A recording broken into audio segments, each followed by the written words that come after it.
कहानी नीरू की है। पंजाब की नीरू की शादी दिल्ली के राहुल से होती है। दिल्ली कितना बड़ा शहर है ना, लेकिन आप लोगों का घर तो बहुत छोटा है। हमारे पंजाब में तो ये बड़े बड़े घर होते हैं कि मजा ही आ जाता है। कोई बात नहीं नीरू, मैं भी तुम्हारे लिए बहुत बड़ा मकान बनाऊंगा बहुत जल्दी। नीरू के पिता जहाँ पंजाब के जाने माने व्यापारी थे, वहीं उसका पति राहुल दिल्ली में एक सिंपल नौकरी करता था। माँ, यहाँ तो घी मक्खन इतना महंगा है कि क्या बताऊँ। मैं तो तरस ही जाती हूँ घी खाने के लिए। नीरू की माँ को ये सुनकर बहुत दुख होता है। मेरी बेटी को घी नसीब नहीं हो रहा है और ये बहू यहाँ बैठकर घी में शक्कर डाल रही है। देख वनिता, मैं साफ कह रही हूँ, इस घर में जितना घी आएगा उतना ही मेरी बेटी के घर दिल्ली भी जाएगा। अरे ये क्या बात होती है माँ जी? बेटी का उतना ही करो जो अच्छा लगे। अब क्या मायके से घी और मक्खन तक की सप्लाई करोगी आप? हाँ, मेरी बेटी किसी चीज को तरसे मुझसे बर्दाश्त नहीं होता। अब क्या था, नीरू के मायके में 2 किलो घी आता तो 2 किलो दिल्ली जाता नीरू के पास। एक दिन, माँ बड़ी गर्मी पड़ती है दिल्ली में। इस घर में तो एक ही एसी है और वो भी ड्राइंग रूम में। सारा परिवार एक ही कमरे में सोता है। अब बेटा, वो तो हर घर की कहानी है, यहाँ भी एक ही एसी है। अरे बिल इतना आता है कि क्या बोलूं। तभी वहाँ राकेश आ जाता है। माँ, थोड़ी देर में यहाँ कुछ प्लम्बर आएंगे मेरे कमरे में एसी लगाने, जरा ध्यान से लगवा देना ना माँ। ओए, ऐसे कैसे तेरे कमरे में एसी लगेगा? हाँ राकेश, एक बार बात तो कर लेता। अरे पापा, वो वनिता को गर्मी में नींद नहीं आती। ड्राइंग रूम में सबके साथ सोने में वो अनकंफर्टेबल है, इसलिए। अरे पूरे परिवार के साथ वहाँ तेरी बहन नीरू भी तो सोती है, वो नहीं हो रही क्या अनकंफर्टेबल? समझ रहा है ना? अगर एसी लगेगा तो एक दिल्ली में तेरी बहन के कमरे में भी लगेगा, तभी तू लगा सकेगा। राकेश वनिता को सारी बात बताता है। वनिता करती भी क्या, मन मार कर बैठ जाती है। माँ, ये लोग ठीक नहीं है, क्या करूँ मैं? अरे बेटी, यहाँ आ जा, तू यहाँ आकर रह ले।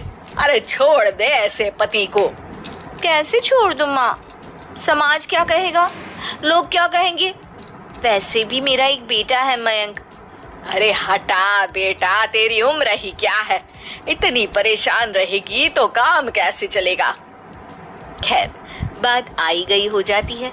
माँ को लगता है कि नीरू ठीक है, तो वहीं नीरू के मन में एक ही लाइन चल रही होती है, यहाँ आजा। माँ ने तो बोल ही दिया है कि यहाँ आजा, बस मयंक थोड़ा सा बड़ा हो जाए, इन गरीबों को छोड़कर मैं वापस माँ के पास ही चली जाऊंगी। वो इसी सोच में बाजार में चल रही थी कि मैम, आपका दुपट्टा जमीन को छू रहा है। नीरू जैसे ही उस लड़की की तरफ देखती है, देखती ही रह जाती है। हाय रे, कितना सुंदर लड़का है ये। अब क्या हुआ? मैंने कहा आपका दुपट्टा। तो खुद ही उठा कर दे दो ना। लड़का समझ जाता है कि नीरू उस पर फिदा हो चुकी है। वो उससे उसका नंबर लेकर चला जाता है। अब क्या था, नीरू और रोहित में लगातार बातें होने लगती है। मैं हरियाणा का रहने वाला हूँ, यहाँ एक बड़ी कंपनी का मैनेजर हूँ। अच्छा, और कितने बच्चे हैं तुम्हारे? बच्चे? अरे मेरी तो शादी भी नहीं हुई है। तुम बताओ, शादी करोगी? नीरू शर्मा जाती है। अब लेकिन मैं तो पहले से ही शादीशुदा हूँ। मुझे फर्क नहीं पड़ता, बस तुम शादी कर लो, भाग चलते हैं। बहुत पैसे वाला हूँ मैं, हमेशा खुश रखूंगा तुम्हें। नीरू रोहित से मिलकर सारा प्लान बना लेती है और फिर एक दिन घर से भाग जाती है। दोनों शादी कर लेते हैं। शादी के बाद, क्या बात है नीरू, तुम्हें परेशान सा देखता हूँ, सब ठीक तो है ना? हाँ हाँ, सब ठीक है।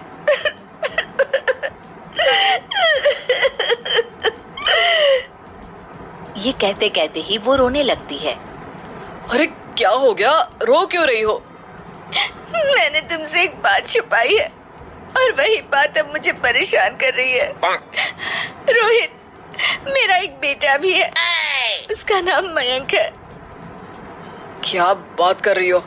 ये तुमने मुझे पहले क्यों नहीं बताया? देखो नीरू, मेरी माँ को मैंने ये नहीं बताया है कि तुम शादीशुदा हो। बच्चा मैं मैनेज नहीं कर पाऊंगा। नीरू को समझ में नहीं आता कि वो क्या करे। तुम उस बच्चे को अपनी माँ को क्यों नहीं दे देती? नीरू चुपके से माँ को फोन करती है। माँ, क्या मयंक को तुम रख सकती हो? बेटा, मैं राकेश के साथ बात करती हूँ। आखिर घर का बेटा वही है, जो वो बोलेगा। वैसे भी बेटा, तूने जो किया है ना, उसके बाद से पूरा घर तेरी बुराई कर रहा है। मैं भी अब किसी से तेरे लिए लड़ नहीं सकती। राकेश बेटा, नीरू ने तो जो किया बहुत ही बुरा किया, लेकिन मैं सोच रही थी कि क्यों ना मयंक को हम यहाँ ले आए। तभी वनीता बोल पड़ती है। वाह जी, ऐसे कैसे यहाँ ले आए? यहाँ क्या भंडारा भरा है? और जिस बच्चे की माँ ने नहीं सोचा, उसके लिए हम क्यों सोचे? नीरू को एक बार तो अपने बच्चे के बारे में सोचना चाहिए था ना। अरे लेकिन तेरे पास भी तो लड़का नहीं है ना वनीता। माँ, वनीता ठीक बोल रही है। कल को वो बड़ा होकर इसी घर का हिस्सा मांगेगा तो हम क्या करेंगे? माँ कहती भी तो क्या, वो चुप रह जाती है। वहीं नीरू का पहला पति कहता है। माँ, अगर आज भी वो वापस आ जाए तो मैं उसे माफ कर दूंगा।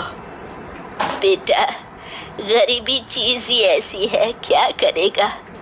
तू तो अब मयंक का सोच। वो बेचारा तो बिना माँ का हो गया। मयंक के खातिर तू दूसरी शादी कर ले बेटा। लोगों के लाख समझाने के बाद नीरू के पहले पति की शादी रिद्धि से हो जाती है, जिसके पहले पति से 2 बच्चे होते हैं। देखो जी, मैंने शादी सिर्फ बच्चे के खातिर की है। मैंने भी शादी सिर्फ बच्चों के खातिर की है। वहीं नीरू के दूसरे पति के मन में ये बात घर कर जाती है कि नीरू एक मासूम बच्चे को उसके खातिर छोड़ कर आई है। अब देखो नीरू, मुझे लगता है कि जो औरत अपनी कोख का बच्चा छोड़ सकती है, वो तो कुछ भी कर सकती है। कल को तुम्हें मुझसे अच्छा कोई मिल गया तो तुम तो मुझे भी बाय बाय कर दोगी ना। नीरू को अब उसका दूसरा पति ताने देना शुरू कर देता है। तंग आकर नीरू उसके यहाँ से भागकर अपने पहले पति के पास चली जाती है। लेकिन ससुराल में क्या लेने आई है नीरू, मयंक को? नहीं नहीं सासू माँ, मुझसे गलती हो गई, मुझे माफ कर दीजिए। नीरू, अब वक्त खत्म हो गया है, मेरी शादी हो चुकी है। तो छोड़ दो ना उसे, हमारा बच्चा है। मैं आपको अपनी माँ नहीं मानता, मेरी नहीं मान तो बात अच्छी। नीरू मयंक की बात सुनकर समझ जाती है कि उसके पास अब ना आसमान रहा ना ही जमीन।